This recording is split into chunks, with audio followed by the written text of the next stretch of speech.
Ganito po kasi yan, Papa, babalik na po ako dun sa sila Tatay Ram, Teka Ram House.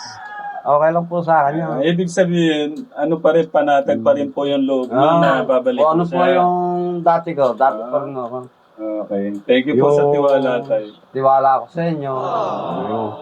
Yung anak ko. Ganun pa rin, hindi mo nagbago yung tiwala niyo sa akin. No? Thank you, Tay.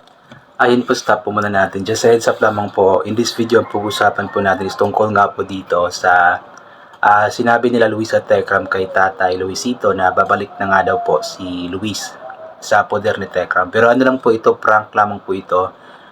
Biniro lamang po nila si Tatay para malaman po nila kung malulungkot ba ito or kung ano po ang magiging opinion nito kung sakali man na babalik na talaga si Luis kay Tekram. Pero yun nga, lumabas po talaga na yung tiwala ni Tatay Luisito kay Tekram is andun pa din. 100% pa rin po yung tiwala niya at talagang panatag siya kung sakali man na babalik si Luis or ang kanyang anak na si Luis doon kay Tatay Tekram nito. So ipagpatuloy po natin ang panonood. Hindi ko po alam kung malulungkot po kayo, pero kasi di ba masaya na kayo na nandito si Kuya.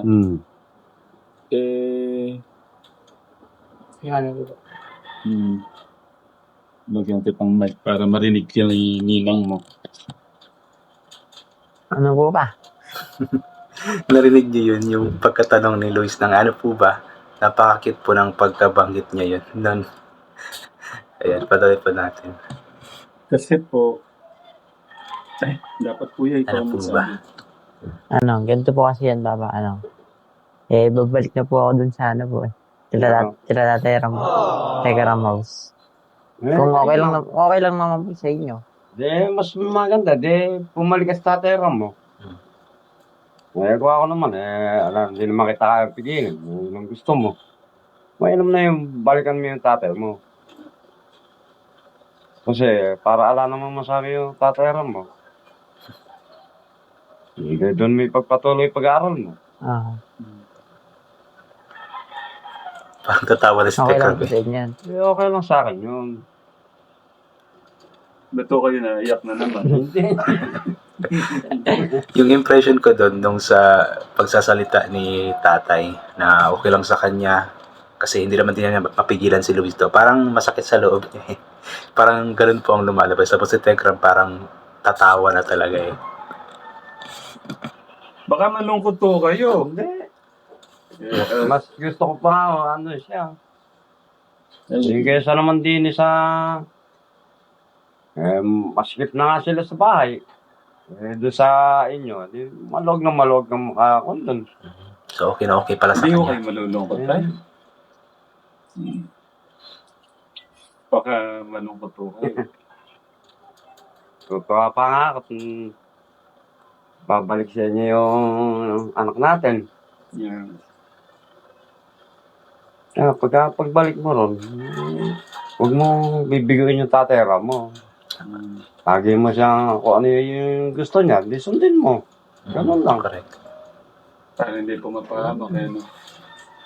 Kasi pabor din naman sa'yo, anak yun. Yung pangaral sa'yo ng Tatay Ram mo. Hindi kailangan uwi. Wait lang. Si ano po ang Kailan nyo isasama? Hindi tayo. Ayan, paniwala talaga si Tatay na talagang babalik na si Luis doon kay Tekram. Pero maganda po yung sinabi niya na ano yun, pabor po yung kay Luis yung mga pangaral na sinasabi ni Tekram sa kanya. So itong klaseng tatay ang maganda po kasi alam mo yung alam naman natin na hindi talaga totoong tatay ni Luis si Tekram. Pero si Tatay Luisito po is ano talaga yung nasa isip niya.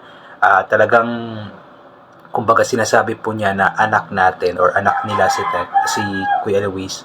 So ibig sabihin is doon talaga yung respeto din po niya kay Tekram at talagang alam niya na ang turing ni Luis kay Tekram is tatay at ang turing ni Tekram kay Luis is anak talaga.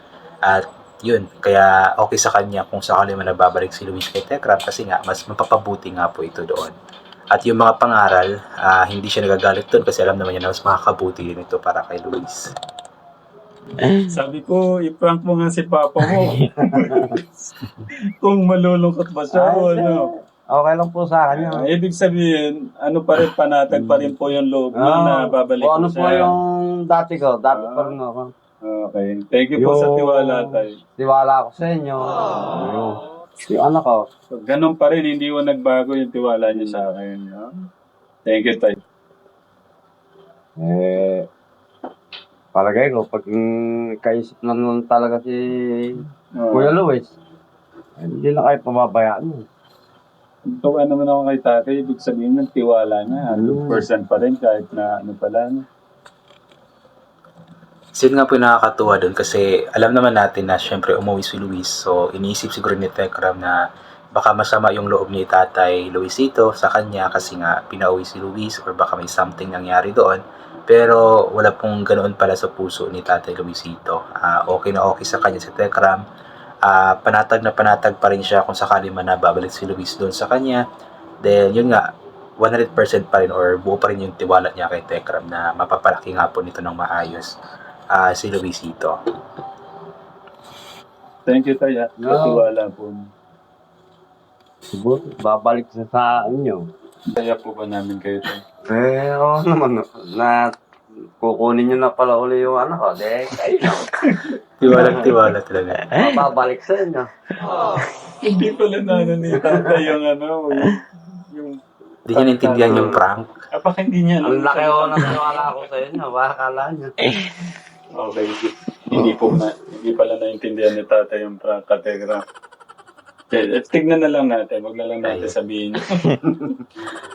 Ayun po, hindi po alam ni Tatay Luisito yung prank siguro. Kaya akala niya totoo kahit na sinabi na po ni Tekram na prank lamang iyon.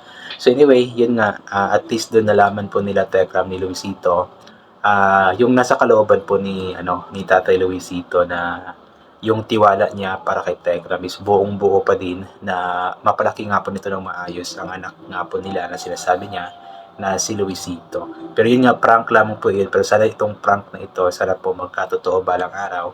Alam ko na balang araw is muling babalik si Luis doon sa poder ni Tekram. Pero sa ngayon is, i-enjoy muna ni Luis ang kanyang buhay kasama ang kanyang totoong pamilya. Mag-aral ng mabuti, sundin yung mga pangaral sa kanya, gawin ang lahat at alam ko balang araw ay babalik din talaga siya sa Manalastas family. Ayan. So yun, I think hanggang dito na lang po itong gagawin ko na reaction video. So, inulit ko na ulit ko natin magdasagang pasalamat sa lahat ng mga bagay na ating natatanggap kahit na di po natin ito hinihingi. Kasi nga po lahat ng mga bagay na meron tayo ay kalob sa atin ng ating Panginoon at wala mga bagay nito kung hindi dahil sa Kanya. At yun po, God bless po sa ating lahat at bye for now po.